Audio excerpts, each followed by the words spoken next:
Hi, I'm Julian. Welcome back. It's week 4 today, and all week we're talking about stability. So we have our principles that we're working to. We started off with slow, moving slowly, and we do that because we want the small muscles within the joints to move. We also want you to be conscious about what is moving and how. Then we moved on to alignment, principle number 2, having everything in a neutral position or moving in the right direction with a particular joint. Maintaining alignment while something else moves. After that, we started to talk about mobility. So any restriction in your ability to go full range in a joint's movement or too far, hypermobility. And today we're going to be talking about the other side of the coin from mobility, which is stability. And that is really about having a strong base from which to move from. Now, stability can be that strong base of a perfectly aligned body, or we could be talking about the joint next to the one that's moving. And really what we're looking for with a lot of stability is to hold something still, and that means the muscles have to be active and working to stop a body part following another as it's moving.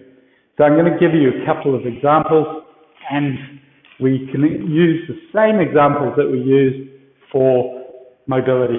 So stability, let's do this arm reach up here. Now what you are seeing is that everything in my axial anatomy, the solid core of the anatomy, isn't moving while I'm lifting that up. So it's a solid base.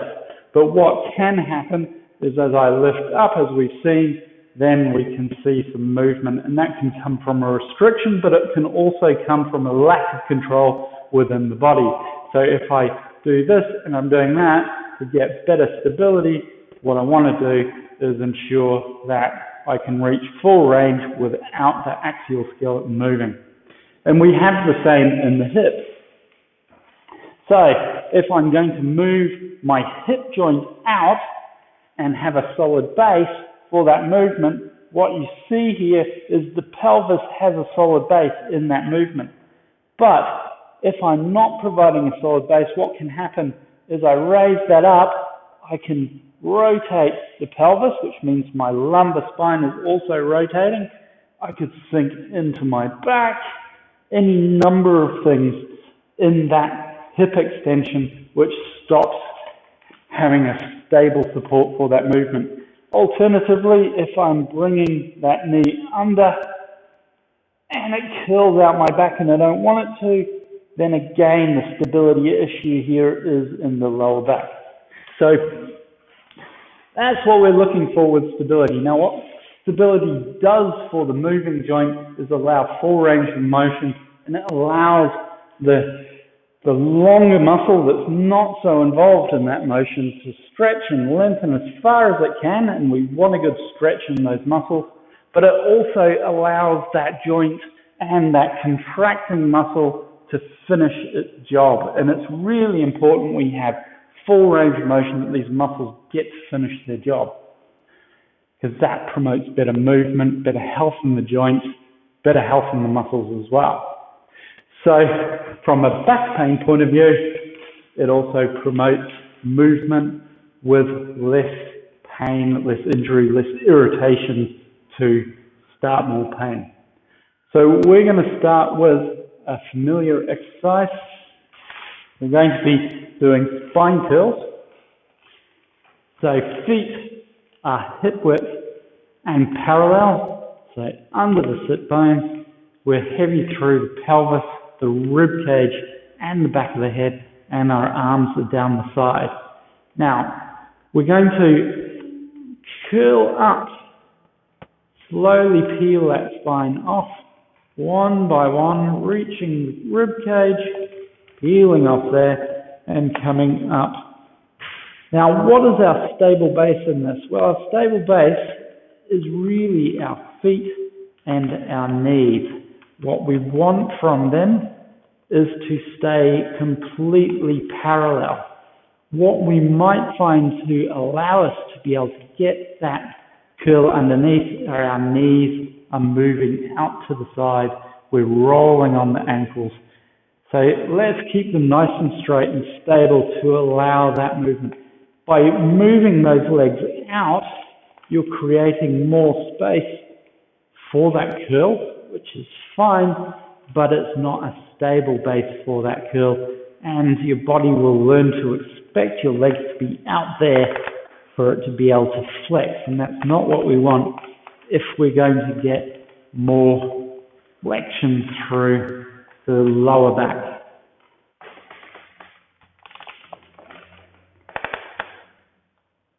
And roll that down there. Now, a lot of the time we want a neutral spine when we're moving. So how do we change this exercise so that the spine becomes a stable base and we're only moving from the hips? Well, we keep the back straight and we promote that by just lifting through the hips, squeezing our bum, and lifting into a bridge. Again, we want stable base through the feet, and so the knees fall over the toes as we're coming, so no wobbling to the side, no bending the back. The only bend in the back comes around about the upper thoracic and neck, so that your head stays on the ground and your shoulders stay on the ground.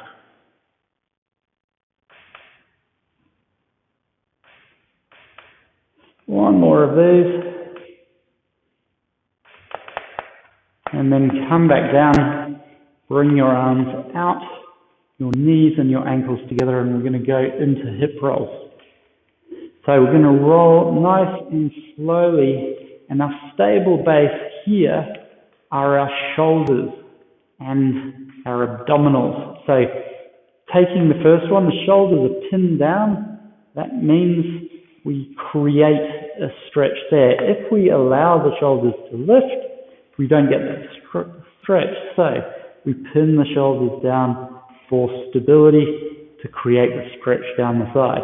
Now, second one is our abdominals. If we don't engage our abdominals here, then our spine will lift, our rib cage will lift, and you'll bend your back. And again, we're not creating the neutral spine to help the rotation for that. So you're not going to rotate as far as you want to when your spine is extended up and your rib cage is lifted. So it promotes the mobility of the spine to create a better stretch. And let's exhale.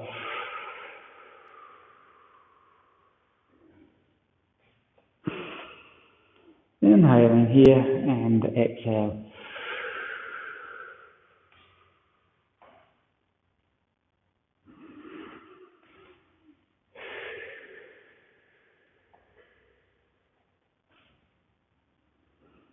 And one more of these.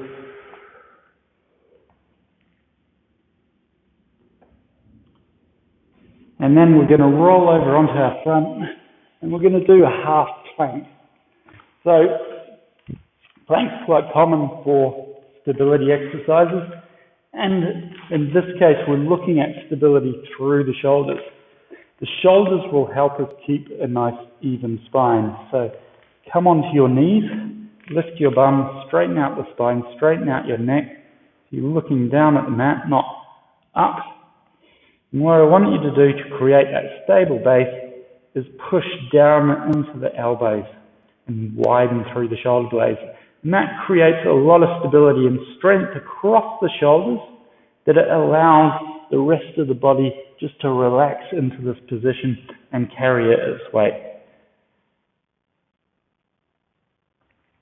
So let's challenge that.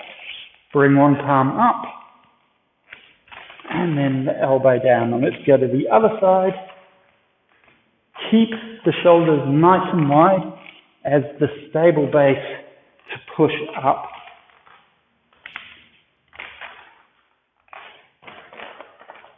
And one more.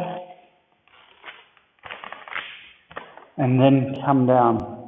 So you can see stability aids the rest of the body in that to maintain its position.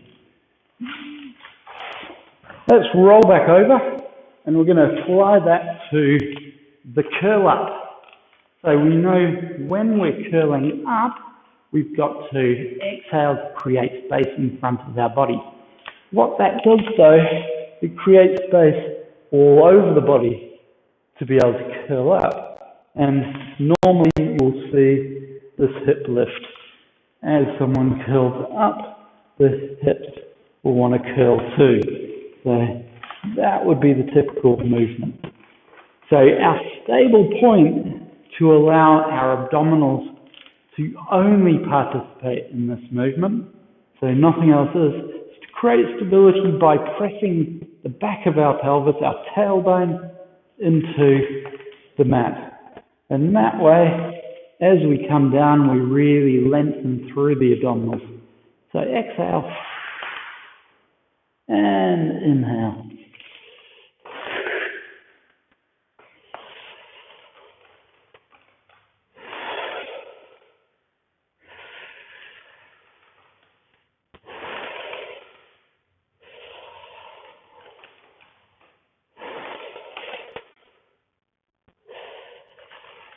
One more, keeping that tailbone down. And then bring your arms down. And we can apply the same thing to the bottom of the spine. Let's come into a double knee fold. Your heels are together, your knees are apart and hip width.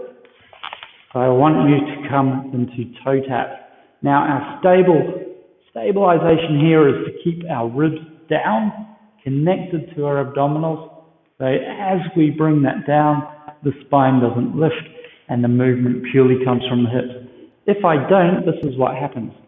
I lift the lower back and that becomes part of the movement. The movement goes into the lower back. That's a great way of irritating and causing pain.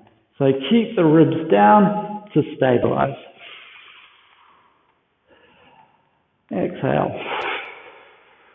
And exhale allows us to engage the abdominals, really turn them on, and create a stable platform from which to move.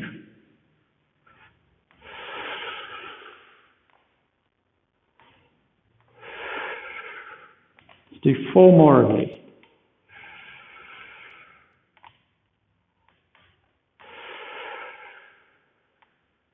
Last one.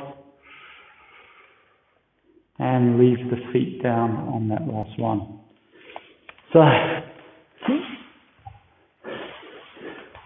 that's very much about stable base. Now let's apply it to something that you need every day for stability. So what I want you to do is come into that seated position. So come onto the back of your thighs and straighten up the back so that you're nice and tall. Now, if we have our pelvis pointing upwards, as it should be within this position, suddenly gravity is flowing through and the back of our thighs and our sit bones become the stable base for every movement that we have. If we're rolled under like this, then suddenly we're not in a stable situation. We don't have that stable base. We're going to move around. So a key takeout from a sitting position is getting used to this position, creating that stable base. This actual sitting is the answer for stability. And we're trying to move you into stability by getting you to relax into this position. So let's test that out with a C-curve. Let's tuck the pelvis underneath and roll out and move back into stability. So rock that pelvis forward and lift up through the spine. Exhaling to come out. Inhale to come back.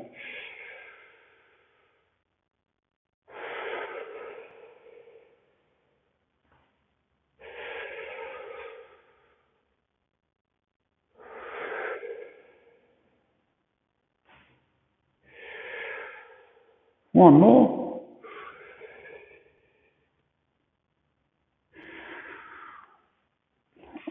And just come back down. So what that means is that your pelvic alignment in that seated position is your stable point. Getting you into that stable point is what we're going to be working on. So the key areas, our core, our lower back, and our hips. That's what we're going to be working on primarily for stability. We'll also be looking at the shoulder girdle and the ribs for arm movements as well. That's it for today. Join me tomorrow. We will carry on the stability conversation. Bye.